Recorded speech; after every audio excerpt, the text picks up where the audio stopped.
Wow. And like it was 2 days. First day was Mm. like we woke up like 10 and it finished to like Yeah. I want to say midnight. Like hands on, and more real. Most Mm. definitely. Everything before that, like going to LA and stuff, was kind of surreal. You're like, oh, what was this? But now you really realize like, oh man, like I'm doing this. During COVID? Yeah. Oh wow. Yeah, this Okay. was last summer, Oh dang. and Okay. like Mm. we gotta get this done. There's like excitement about like what I'm doing, cause like if you Mm. think about it, the stuff I was doing before was like there's no risk behind it. Mm. I was just like make a song in my room and stuff like that. Yeah.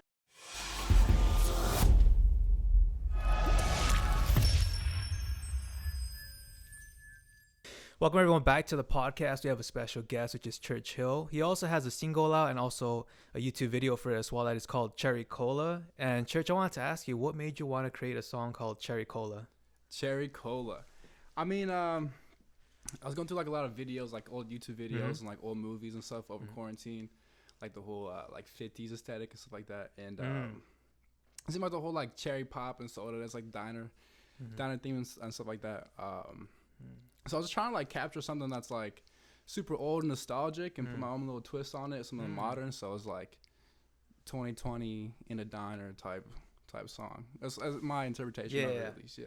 And you were saying about the diner and the inspiration to have it nostalgic. I think you made the right move doing that. What is something else do you want to have, like a new vision for a new video? Honestly, I think nostalgia is like the main thing that I'm focusing on right now. Like my sound, I feel like is very 80s and just like makes you think about some memories, or, like some good times you had. So for me, it was always like different nature views and stuff like that brought back films and stuff like that. So we're trying to get a bunch of sunsets and out in the trees and just like all kinds of nature stuff that I like to capture, is like the nostalgic sound. You know, like you're just out like in the middle of nowhere, just like thinking about your old life. You know. I was looking at the video. I was like, how long did it take to get everything together and all the shots, man? So we filmed it in like it was 2 days. First day was like we woke up like 10 and it finished to like I want to say midnight, something like that. Pretty long. And the next day it was only like a half day, probably like 5 hours. I was out in the desert, into the desert. Oh wow. Yeah. And then for you, like having to get, was that like an actor that you had to get or a friend that wanted to join in?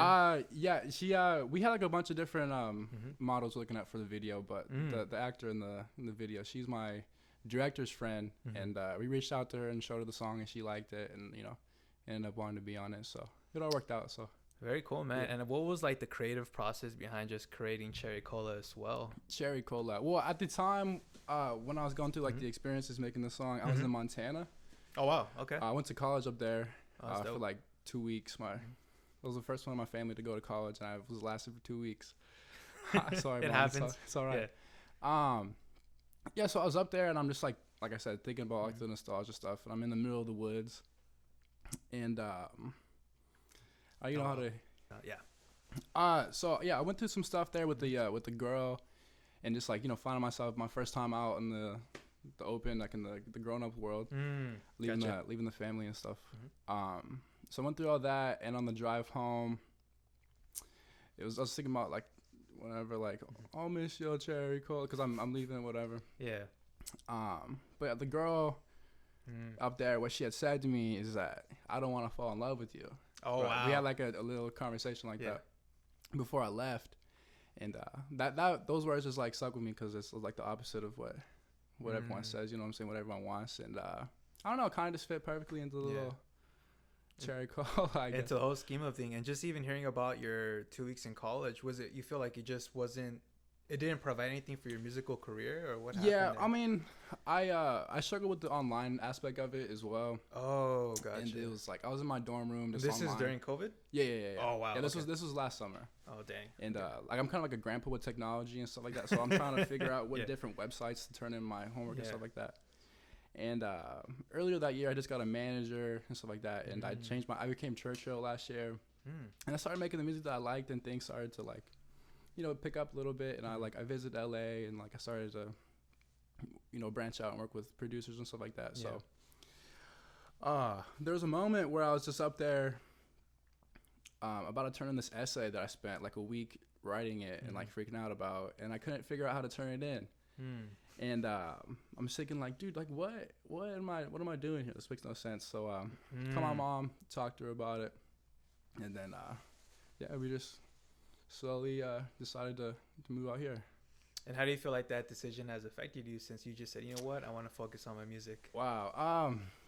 It's been a huge one, honestly. It's the I've never felt so much like what's the word, like enthusiasm or like we gotta get this done. There's like excitement about like what I'm doing, because like if you think about it, the stuff I was doing before was like there's no risk behind it. I could just like make a song in my room and stuff like that, post it, people like it or not. But now it's like, oh, like I put aside college and stuff like that to be out here and do this, so it's like now the game's on. So it's been more exciting, more like hands-on, and more real. Most definitely. Everything before that, like going to LA and stuff, it's kind of surreal. You're like, oh, what was this? But now you really realize, like, oh man, like I'm doing this. Yeah, and even just hearing that, like, did you feel like, so you're originally from Montana? I'm from Sacramento. Okay. Yeah, And but then, I went to college in Montana. and then coming to the LA scene, how much different was it from Sacramento? Well, I'm like 30 miles out of Montana, Sacramento, in this place called Auburn, and I grew up on this piece of property, and like I dug holes when I got in trouble and stuff like that, and like so I kind of grew up in a little country aspect type environment. Different thing, yeah. So going from that to the city was pretty crazy. I mean, like from there to Montana was different too, because it's more country, but I was definitely more used to the country aspect. So moving here and seeing big old buildings and like cars. There's 7 lanes. Remember the first time I moved out here, I pulled off to go get some food with my sister, and there's literally 7 lanes, and like I can't see. There's cars going behind me. I remember I pulled out to the road, and I'm like, it's wild, and I feel that too. It's great to see that you kind of came out here, and even the networking side of it. You said you met with producers. Yeah. How do you feel they helped you with your craft? Honestly, it's like song structure and like really how much work goes into like finishing a song and like what takes to finish a song. I was used to just doing like one vocal takes and then like maybe a few like ad-libs, whatever. But now it's like they show me how to layer my stuff and different just techniques, and especially writing too. I started when I talked to those guys, they told me I should start writing a lot and work on my writing. So like every day now, pick up my little book and on the writing part, do you write for other people or just mainly for yourself, Church? Mainly for myself. Mainly for myself. I want to write for other people as well, but right now just myself. And it's interesting too, because you're just mentioning just connecting with other people that are doing like ad-libs and stuff like that. For you, was it easy to kind of touch on the musical side, or were you more introverted? Were you shy to kind of like show your material and put your content out there, like your music video? That's a good question. I used to be kind of overweight. I was like 320 pounds. Wow. Like a year ago. Well, congrats, man. You definitely. Thank you, I appreciate it. But so yeah, I definitely still live in that shell of like insecurity and like, oh, well, what are people gonna think? And definitely my first times in the studio and stuff like that, I was very shy, because I didn't want to tell a producer like, no, I don't like this, I don't like that, because it was my first time like someone that's bigger than me is offering their time for me to come work with them. I don't want to be like, I don't like this, or whatever. But I definitely have gotten better with communicating and like knowing exactly like how I operate in the studio, so and do things like that. And even now you felt like you've conquered, because that was a big goal that you said about you even dropping the weight. And how did you feel when you put out your music video? Were you kind of like against it, like maybe I should wait another month or something? Well, I mean, honestly, when I first saw it, I didn't know what to think. I was like, I don't know. I just kept seeing myself as like as cringy or like whatever. So I had to watch it like probably like 50 different times when we were editing and stuff like that. Yeah, crazy. So yeah, I mean, I definitely warmed up to it, but still, since this day, I haven't pressed play on YouTube yet on the Oh video. Wow, that is crazy. It's crazy because I actually watched it like 3 times, and it's a very catchy song. Thank you. But even then, I remember a week ago it was at 90K, and then I checked today again to listen to it, and it was already over 105K. So to see that progress, I don't know if you've seen the numbers yet, or you just more like focus on your music. I don't know if you pay attention to that, just like the views and all that. I used to definitely earlier in my stage of my career. I used to be obsessed with it, but it's definitely better for your mental health and like your creativity if you just stay away from the. More on the mental health part, you feel. Can you explain more of that? How it's helped you not to look or be obsessed with numbers? Yeah, I mean, when you're looking at numbers, and then you're gonna find other kids on Instagram, especially like that do music and stuff like that, and they're gonna post. Everyone on Instagram wants to post like their successes, and their W's. So when you're like a smaller artist and like say your song gets 20,000 streams, and you're like, oh yeah, let's go, but your friend Henry down the street is posting on his Instagram that he got 25,000, but like you may not like his song and he might not like your song, so like it's really hard to compare yourself, and they could be totally different songs, but you're just comparing like the streaming. Yeah, so it's really hard to measure like growth with like streams because you don't know how many people are saving that song after they listen to it. So yeah, just being obsessed with the numbers and like whatever, it's just gonna get you like obsessed with the. Because you're mentioning the numbers and those aspects, and even comparing yourself, because it's a lot of just like you can psych yourself out in this kind of industry. Yeah. And from all of that, what do you feel is the biggest obstacle trying to put yourself out there more and more?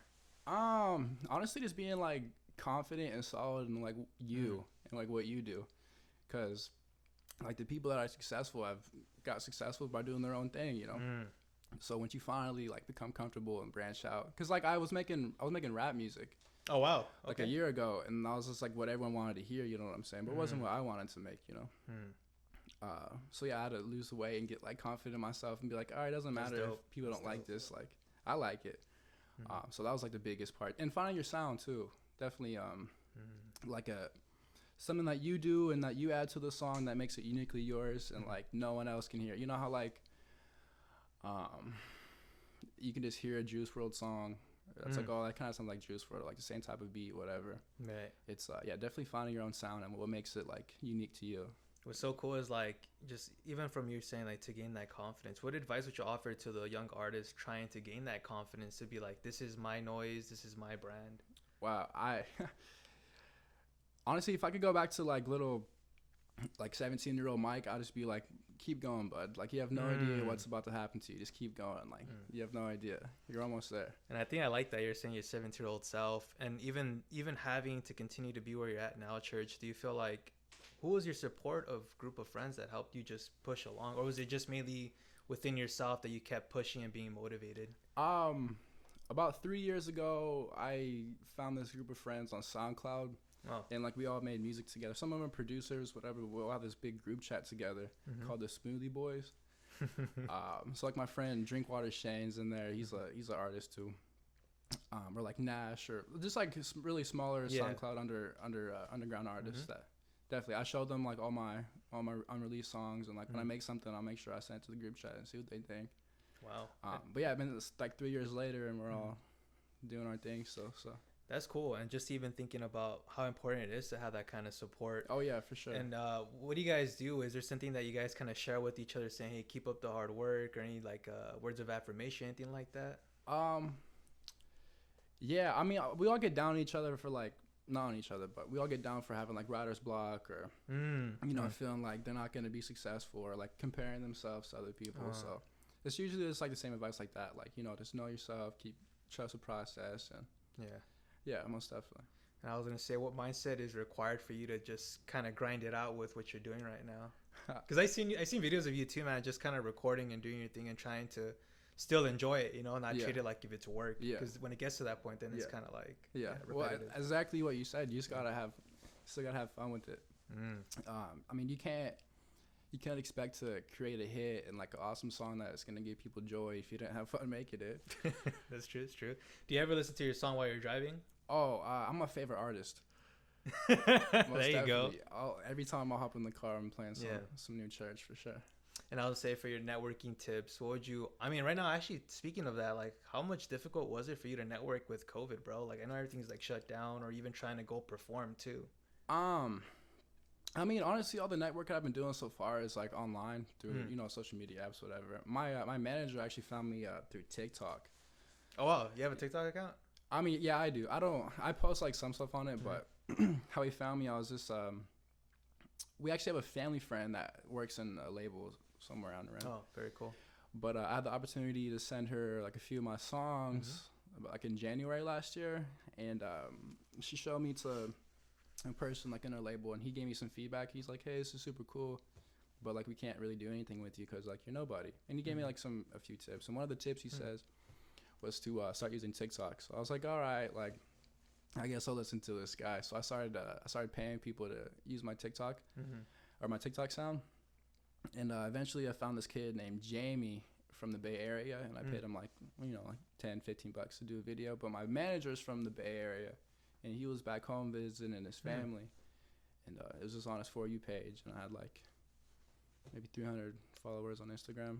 And ever since then, yeah, we just kind of been. But yeah, all the network I've been doing is definitely. Oh yeah, and just to hear like how it went from there to the Bay Area, it's just crazy how the internet is able to connect you to different places. Yeah, and even just connecting to you too over social media was a great way to do it as well. What would you say is like the 3 artists that inspire your music? 3 artists that inspire my music. Definitely the Killers. Okay. Mr. Brightside's like one of my favorite songs, if not my favorite song of all time. I love like Phoenix, or like Empire and the Sun. Like I listen to Post Malone and Drake if you're gonna go really mainstream, but yeah, definitely like the older or like Smashing Pumpkins. Oh, well, that's classic, bro. Yeah, just like the indie type rock stuff. And do you feel like you're saying that you're more on the nostalgic side? Are you trying to kind of, would you ever transfer to something else? Yeah, for sure. Most definitely. I mean, that's just that's the phase I'm in right now, just like going as an artist. But yeah, I'm sure there's definitely gonna be like an epiphany I have where I'm like, wait, I gotta do this now. Yeah. But yeah, I'm just trying to just follow the North Star of my music, so and see where it goes. Interesting. And what do you feel is something that you would try to do, let's say brand wise, to kind of put yourself out there more and brand more? wise? Yeah. Well, what I'm doing right now is all my cover art is like stencil little drawings. Are you doing the stencils or no? Okay. Like, have you ever listened to like Cherry Cola like on Spotify or anything like that? I have heard of that. Like, you seen like the little stencil drawings and stuff like yeah. that. Yeah, so that's something I'm doing right now. Like every song of mine is gonna have a different like stencil like that. So people be able to see it and be like, oh, like it's a Churchill song without even looking at the name. Other than that, I'm not sure. I'm not sure, to be honest. So I got a lot of thinking about that. Yeah, because you're barely rolling stuff out. And I know you have so far like 5 songs on Spotify. Or do you I have 3 songs. 3 songs? Yeah. Are you planning to roll out more of like an album or an EP? Right now I'm doing we're doing the single approach. Okay.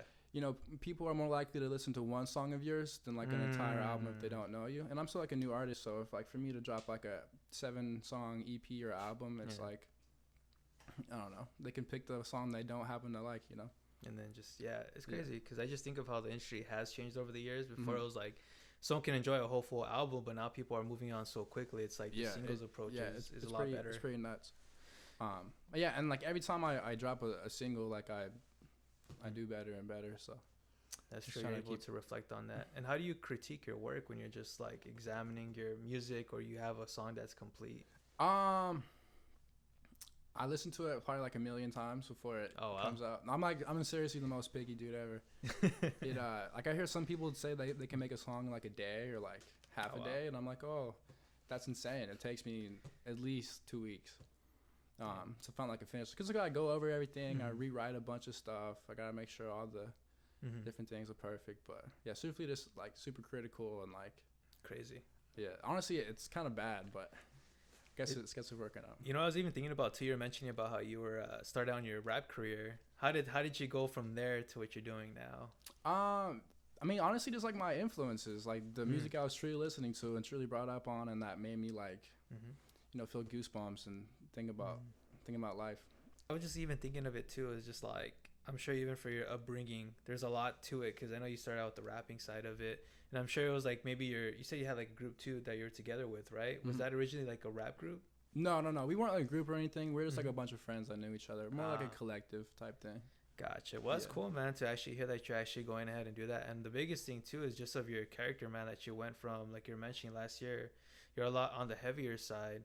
What kind of like made you finally like click? Because I know how hard that is, because I myself was probably over like 225 pounds before. What made you finally be like, I'm going to go ahead and drop the weight and do it for myself? Well, I kind of lied to myself, and I was like, I'm gonna play college football. So all of high school, I was like getting big, like thinking, oh yeah, like I'm just gonna play college football. Like that's that's the thing. That's the route. So, and then when I realized that, oh, I hate football and I never want to play this, definitely had to rethink about like my options and stuff like that. And I was just freshly out of a breakup and stuff like that. And crazy. Yeah, I mean, honestly, I guess it was just about damn time. There you go. It's about damn time. And just even hearing about the breakup part was Man, was that like the turning point for you to just be like, I'm just not gonna, or are you still even trying to pursue a relationship after that? And you just want to be like, I'm all in for myself right now. I mean, honestly, as much as I want to have a relationship, whatever, I think it's definitely better for me to just stick it to myself, and because you can't, you gotta accomplish the things you want to do before you can give yourself to other people. You know, it's unfair to date somebody when you can't really like invest all yourself to them. That's true. You gotta feel like a second. I think I'm second to like your job or whatever. It's not supposed to be. That's crazy to hear too, man. Like, what advice would you offer people that are recovering from a breakup too? It sounded like you did made a complete change and just transformed yourself, bro. Most people can't do that. It kind of like crushes them a little bit. Yeah, most definitely. I mean, honestly, you just gotta want it. You gotta make it's honestly, like, it sounds stupid, but it's so simple. Just make the choice. You just have to want it. You have to decide. Like, cause like people talk, I want to do this, I want to do that, but like they actually don't. Like they just like wish for it. They don't want it. Dang. I was just thinking of the wishing part, bro, because I'm just like, a lot of people tell themselves a lot, but then it's just putting it into action. That's the missing piece. Yeah, most definitely. And man, I know 2020 has been a crazy year for a lot of people, and I know COVID was crazy, but I wanted to know, what is your new goal for 2021 now that we moved on from COVID and all its craziness? I think right now, Spotify playlists are the big goal for me. And what do you mean by that for the Spotify playlist? I'm just meaning having multiple, like, all my songs like in the editorial Spotify playlist. For being like a smaller artist that's like independent right now, it's like it's definitely like a great thing to achieve if you can get on the playlist for sure. So that's kind of my I see what you mean. My short-term goal right now. The playlist with the bigger names, right? To at least have people more streaming you. Yeah. So like Spotify makes like a bunch of they have a curating team that makes a bunch of like playlists. You know. That's sick. And like I don't know if you ever heard. They're like mellow bars, like Paulin. You've seen them on Spotify, but that's cool. Yeah, they have those people go out there and they find like upcoming artists, or like if a song's buzzing, they'll put it on the playlist because like so many people listen to the playlist. They'll have some of the playlists have like 2-3 million like likes on them. So if you get into the playlist with like 3 million likes on it, then you get a lot more attention and more. Yeah, you're getting heard for sure. It's very cool. Yeah. And I was gonna say too, man, as we're nearing the approach of the end of the podcast, any shout outs that you want to do, or anything that you're trying to promote, man? Any shout outs? My next single comes out March 15th. It's not too far. Not too far. No, it's knocking on our door. Honestly, shout out to Drinkwater Shade. I mean, there you go. I don't have anyone on top of the head, but very, very cool, man. I just want to say, Churchill, thank you so much for being on the podcast. Thank you so much. And that'll be wrapping up for today. Thank you.